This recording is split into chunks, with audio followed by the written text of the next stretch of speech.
তিন চুলের দ্বিতীয় পর্বে আপনাদের স্বাগত।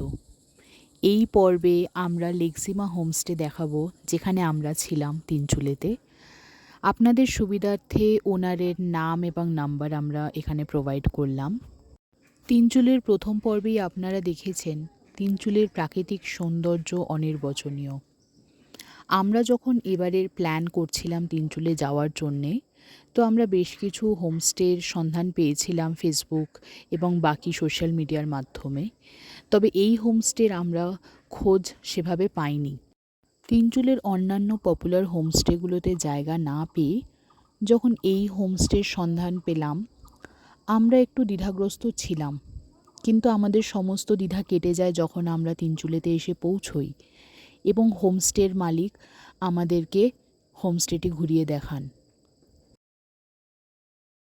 নর্থ বেঙ্গলের সর্বত্রই বৌদ্ধ ধর্মের কিছু আভাস পাওয়া যায়।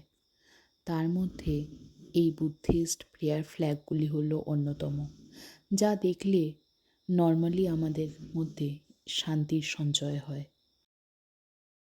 এবার হোমস্টের রুমগুলো দেখা যাক। হোমস্টের রুমগুলো যদি আপনি দেখেন, খুব সুনিপুণ এক রুচিবোধের আভাস পাওয়া যায় হোমস্টে মালিকের। রুমে একটি ডাবল বেড এবং একটি সিঙ্গেল বেড আছে, অর্থাৎ একটি রুমে 3 জন মানুষ ভালোভাবে থাকতে পারে।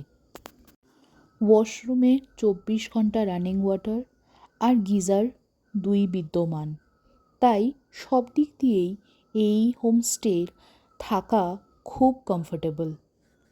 এরপর দেখা যাক সেই সুন্দর ব্যালকনি, যেখান থেকে অনির্বচনীয় ভিউ পাওয়া যায় পাহাড়ের, এবং কপাল ভালো থাকলে কাঞ্চনজঙ্ঘার দর্শনও মেলে। আপনি চাইলে ব্যালকনিতে ঘন্টার পর ঘন্টা কাটাতে পারেন। সেখানে একটি লাইট দেওয়া রয়েছে এবং রয়েছে একটি প্লাগ পয়েন্ট। তিনচুলেতে ক্ষণে ক্ষণে আবহাওয়া পরিবর্তন হয়। এই যদি দেখলেন রোদ, আবার একটু পরেই দেখবেন আকাশ কালো করে এলো এবং মেঘ এদিক থেকে ওদিক ঘোরাফেরা করছে, আপনার গা ভিজিয়ে দিয়ে যাচ্ছে।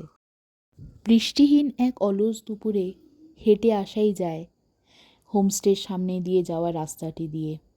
এখানে যেখানেই যাবেন সেখানেই এক সুন্দর পরিবেশ, প্রকৃতি আপনাকে আবাহন করার জন্যে অপেক্ষারত।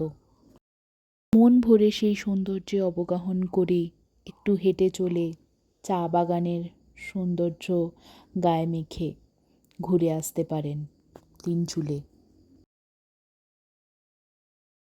রাতের তিনচুলে এক অন্য রূপ নিয়ে হাজির হয় আপনার সামনে, এক অদ্ভুত মায়াবী জগৎ, যেখানে শুধুই দেখবেন আলোর মালা।